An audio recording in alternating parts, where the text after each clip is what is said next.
Welcome to Dribbling and Footwork Balance. Why am I teaching this? I'm a knee coach. Well, having balanced handles results in more balanced footwork, and your footwork has a lot to do with how bulletproof your knees are on the basketball court. This is the long form video where I'm showing you the why behind every drill. So the first drill to pass is a continuous crossover. I got basketballs of different colors so you can see what's happening to the balls. Being able to do a continuous crossover with your head up. So you don't have to be like this. You can look where you would in a game. But the point is, I'm not watching the basketballs. Okay? You can test yourself by closing your eyes. That would be level one. But let's look at how that breaks down. You could be right here until you can do, oh, I got 2 in a row. Oh, I got 3 in a row. And you could even just be right here. Anyone can just start right here. And then you could get comfortable switching them. You see that? And so this over time leads to this. Then the second drill, same thing. Notice where one ball is staying until you can go here. And you would want to work this evenly. You'd want both sides to feel the same difficulty.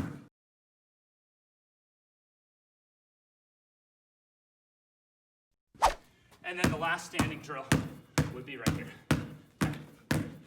That's a good challenge.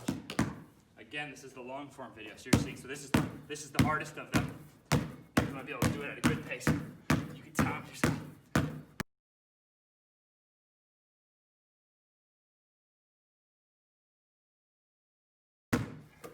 Like that. Now, once the handle is balanced, now it's time to focus on the footwork. Footwork, we have 4 different footworks in relation to your knees. The first is taking your continuous crossover and being able to step each time and land on the ball of your foot. Why is this important? A crossover, if you watch the best crossovers, they're not sold with the arm. The arm is part of it, but it's not the focal point. They're sold by the degree that your foot steps. So the degree that your foot steps out puts more pressure on your knee. So the stronger your knee to hold this position, the better you can sell a crossover and the more protected your knee, because the stronger you are, the weaker you are in this position, the more chance you have of knee surgery. So this is direct knee bulletproofing, and we're copying the best crossovers in history. And when you go heel, the defender knows that you're stopping. So the guys getting picked off on their crossovers are stepping with their heel. Then you watch Jamal Crawford, Allen Iverson. It happens so fast, you don't realize it, but it's toe, because on the toe, you're thinking they're actually gonna go. So this is a drill. You could start it again, whatever you need. Balls of the feet until you're pushing them on the balls of those feet.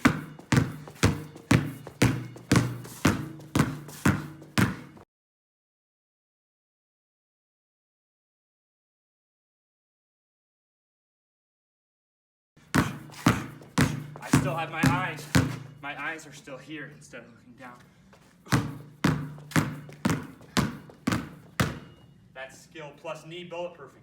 So the guy going here is not stimulating protection in the knees. 99% of players are unaware of these factors in relation to knees. Actually, basically me, and now you're learning it.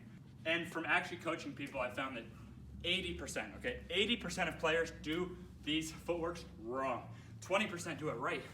Those are the athletic, the protected guys, the guys who are getting it done.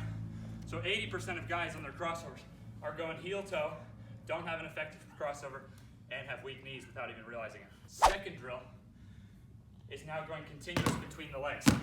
And the entire time, my mental intention is that I'm doing a tibialis race the entire time. So I'm trying not to let my foot clop down. I'm trying to embrace that, because the stronger you are embracing that in a game, you're now reducing the wear and tear on your knees. You can stop on a dime better than defenders. So I'm not going through the motion. I'm strengthening my tibialis as I'm pushing myself to working class angles.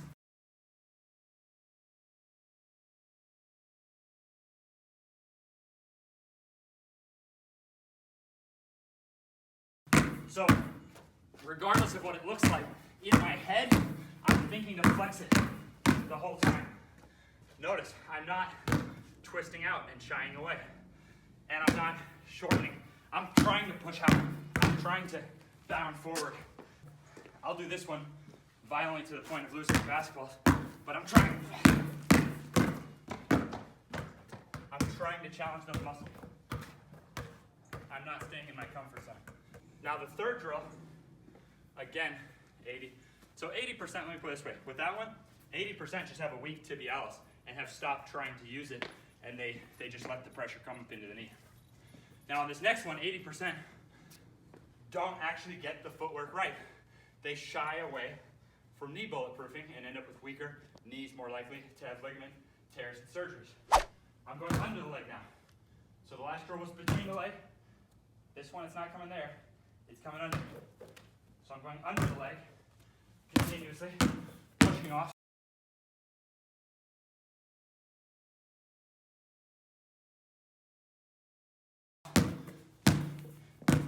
My feet are straight.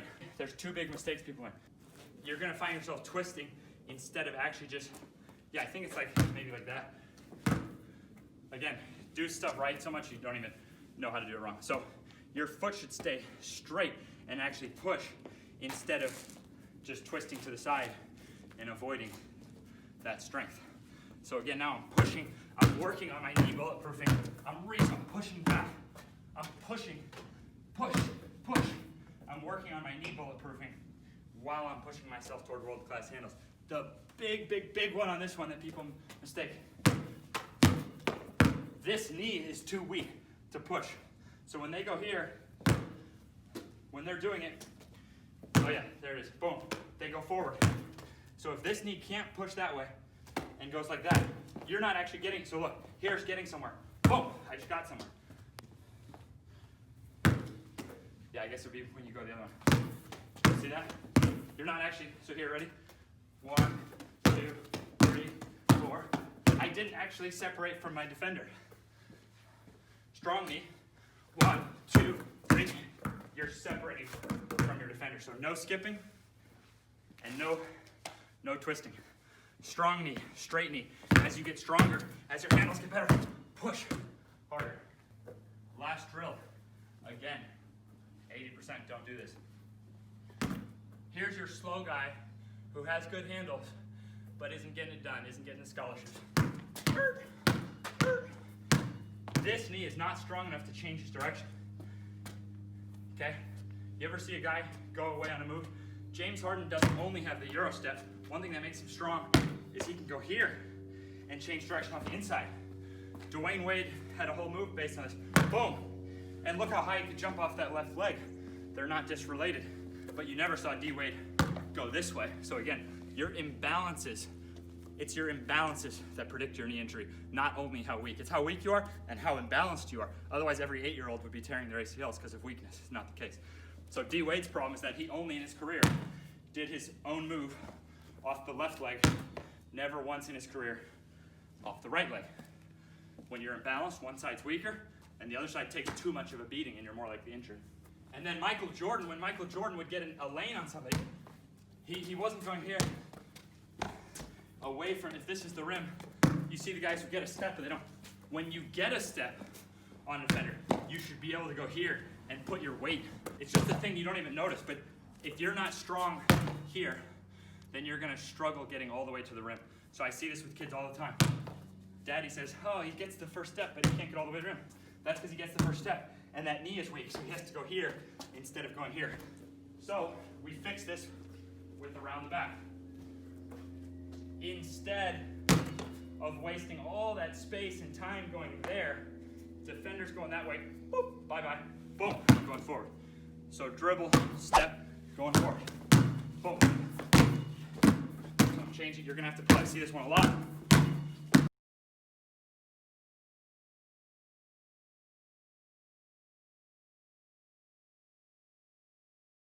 So in my mind, I'm working those knees and ankles.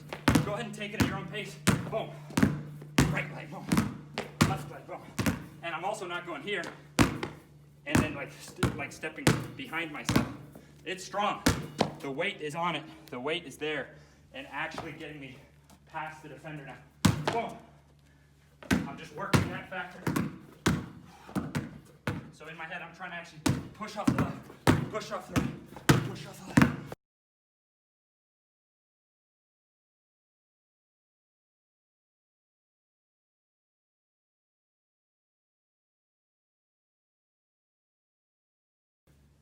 you've seen the drills now. I want you to send in only one drill per session because it takes us time to watch these. We have to break it down in slow motion. The standing drills, very easy for us to coach. The moving drills, we need to watch in slow motion. It takes time. Plus, you can work on this 3 days a week. So you can be sending in your drills 3 days a week.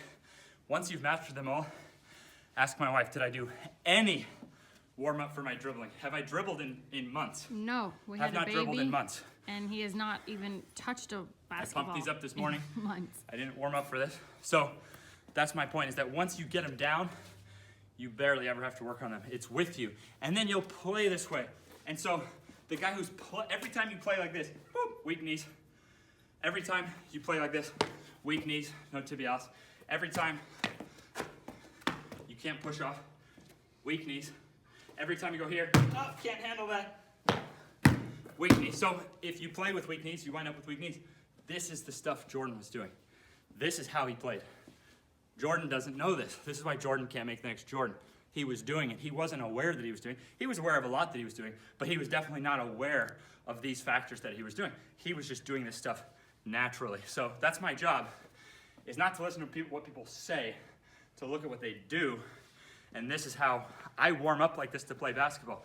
So from the very opening tip, my knees are ready to I can just crush. Nothing hurts my knees when I play. So from the very opening tip, I look like a luckier player. If you're the guy who thinks you're getting unlucky, who thinks the coach is against you, all this stuff, you might just have weak knees, and the guy getting the minutes might have strong knees. Maybe that's why he's getting luckier that he's getting open or things like that. And of course, this is just one factor in the game. But you can't expect to bulletproof your knees, no matter how good your training is, if then you're playing with weak knees and if you're practicing with weak knees. So this is the foundation. Balance your handle, because if you can't dribble with the side, it's unlikely that you'll use your body both sides when you play. Nor will you be able to do those advanced dribbling drills. So you can just sit, because this is the number one area to protect your ACL right here, you can just sit and grind on these drills, and without realizing it, you're actually doing proven isometrics to fix knee pain. Same here. Makes you stay, stay engaged in this position. So you're not just like this, like stay engaged in your leg muscles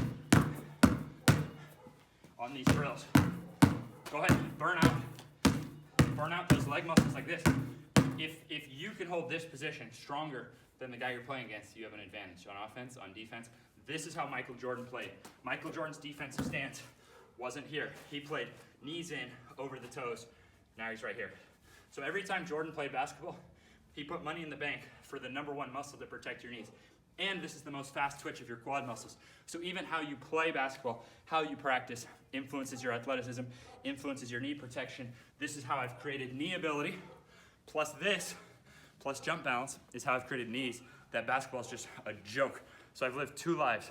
The life of someone that basketball was causing me chronic pain from 12. By 18, I had 3 different surgical knee alterations. By 20, people thought it was a joke. People thought I was insane thinking I would still play basketball. By 23, I was getting D1 offers, and I'm better now than I've ever been, more athletic, more skilled. So life before, life after. It's all simple physics. Anybody can do this stuff, because I had the most fragile knees on every team, was the least athletic guy on every team. So will you be Michael Jordan? I don't know, but you can be a lot more Michael Jordan than you think you could be. I'm not Michael Jordan, but I'm way more Michael Jordan than I was naturally. So I hope this helps you, and I hope you do the drills, honestly, and send in a form video 3 days a week to me so I can break it down in slow motion and help you get stronger legs, healthier knees, and actually find out just how Jordan you could be.